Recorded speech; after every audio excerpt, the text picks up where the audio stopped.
दोस्तों हमारा चैनल कशिश खौफ की आपका स्वागत करता है। दोस्तों अगर आप हमारे इस चैनल पे नए हैं तो चैनल को ज़रूर सब्सक्राइब करें और बेल नोटिफिकेशन ज़रूर ऑन कर लें। तो चलिए दोस्तों कहानी स्टार्ट करते हैं। मुंबई शहर की रहने वाली प्रिया शर्मा अपने दोस्तों के साथ रवि, साहिल और विजय के साथ शिमला जाने का प्लान बनाया। वो सब शिमला जाने के लिए बस में बैठे। कुछ ही देर में प्रिया सो गई। अचानक प्रिया की नींद खुल गई तो उसने देखा बस में कोई नहीं था। बस का ड्राइवर भी नहीं था। बस अपने आप ही चल रही थी। उसके सारे दोस्त भी बस में नहीं थे। यह सब देखकर डर के मारे प्रिया जोर जोर से चिल्लाने लगी। अचानक उसे लगा कि कोई उसके पीछे खड़ा है। जब उसने पीछे मुड़कर देखा तो वहाँ एक औरत बैठी हुई थी। उस औरत का चेहरा जला हुआ था। ऐसा लग रहा था कि किसी ने उसके चेहरे पर एसिड फेंका हो। ऐसा भयंकर चेहरा देखकर प्रिया ने चिल्लाना शुरू कर दिया, बचाओ बचाओ। और अचानक प्रिया की नींद उड़ गई। वो एकदम डरी हुई और पसीने में पूरी भीग गई थी। पास में बैठे हुए विजय ने पानी की बोतल दी और बोला, शायद तुम्हें कोई सपना देखा होगा। थोड़ी ही देर में सब शिमला पहुंच गए और एक होटल पर रात बिताने के लिए गए। दूसरे दिन वो सब साथ मिलकर होटल के पास वाले पहाड़ पे घूमने जाने का प्लानिंग किया। करीबन आधे घंटे में वो सब पहाड़ की ऊंची चोटी पर पहुंच गए। वहीं से नीचे देखने पर लहराते पेड़ पौधे काफी सुंदर दिख रहे थे। अचानक साहिल चौंक गया और बोला, नीचे देखो कोई खड़ा है, लगता है कोई औरत है।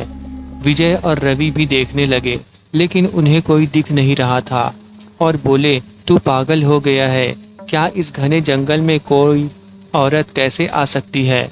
तुम्हें शायद कोई भ्रम हुआ होगा। उसके बाद वह सब खुली जगह पर चले गए।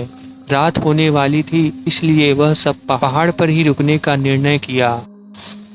इसलिए उन सब ने वहां पर तंबू लगाया और खाने पीने के लिए सामान बाहर से खरीद लिया। प्रिया की बैग तंबू के बाहर थी इसलिए वह लेने के लिए बाहर गई तो वहां पर उसे किसी की आवाज़ सुनाई दी। प्रिया उस आवाज़ की ओर अपनी नज़र घुमाकर आती तो उसके सामने से कोई 3 आदमी आते हुए दिख रहे थे। उसके हाथ में धारदार हथियार देखकर प्रिया डर जाती है और दौड़ के तंबू के अंदर आ जाती है।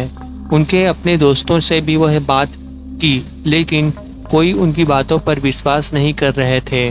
प्रिया चिल्लाकर बोली, आप सब पागल हो गए हो क्या? कोई भी मेरी बातों पर भरोसा नहीं कर रहा है, इसलिए मेरे साथ बाहर चलो, मैं आपको बताती हूँ। वो सभी बाहर आके शिखर की चोट से देखने लगते हैं।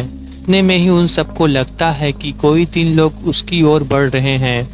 यह सब देखकर वो सभी डर जाते हैं और अपना अपना सामान समेटने लगते हैं और बड़े से पत्थर के पीछे जाके छुप जाते हैं। थोड़ी ही देर में वो सब ऊपर आ जाते हैं। प्रिया देख रही थी कि उनके हाथ पैर और सिर आम आदमी जैसे बिल्कुल नहीं थे। वो सब एक जगह पर बैठ जाते हैं और कुछ तांत्रिक विद्या शुरू करते हैं। उनमें से एक आदमी अपनी हाथों की उंगली को काट देता है लेकिन अंधेरे की वजह से उन्हें कुछ भी दिखाई नहीं देता। अचानक उन चारों ने देखा कि एक औरत उस आदमियों के बीच में आके लेट जाती है। कोई नहीं जानता था कि आखिर वो औरत वहां पे कैसे पहुंच गई। प्रिया ने कहा, मुझे कुछ समझ नहीं आ रहा है, आखिर यह सब क्या हो रहा है? मुझे बहुत ही डर लगता है। एक के बाद एक वो तीनों उस औरत को सूंघने लगे। वहीं पे अचानक उस औरत ने अपनी उंगली उठाई और हमारी तरफ इशारा करने लगी। हम सब डर गए। वो तीनों उस औरत को छोड़कर हमारी ओर बढ़ने लगे। हम सब पहाड़ी से नीचे होटल की ओर दौड़ लगाने लगे। हमारी आवाज़ सुनकर वो तीनों हमारी ओर दौड़ने लगे। प्रिया और साहिल सबसे आगे थे और विजय और रवि उनके पीछे दौड़ रहे थे। प्रिया और साहिल होटल तक पहुंच गए लेकिन रवि और विजय का कोई पता नहीं चल रहा था। हमने होटल वालों को उन सब के बारे में बताया तो लोगों ने कहा, उस पहाड़ पे कोई नहीं जाता है, वो पहाड़ श्रापित है, जो भी वहां जाता है वो कभी वापस नहीं आता।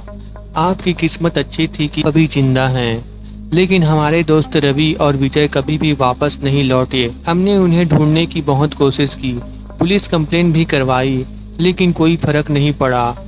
दोस्तों आपको अगर ये कहानी अच्छी लगी तो आप इसे शेयर ज़रूर करना और अगर आप हमारे इस चैनल पे नए हैं तो चैनल को सब्सक्राइब कर लें और बेल नोटिफिकेशन को भी ऑन कर लें।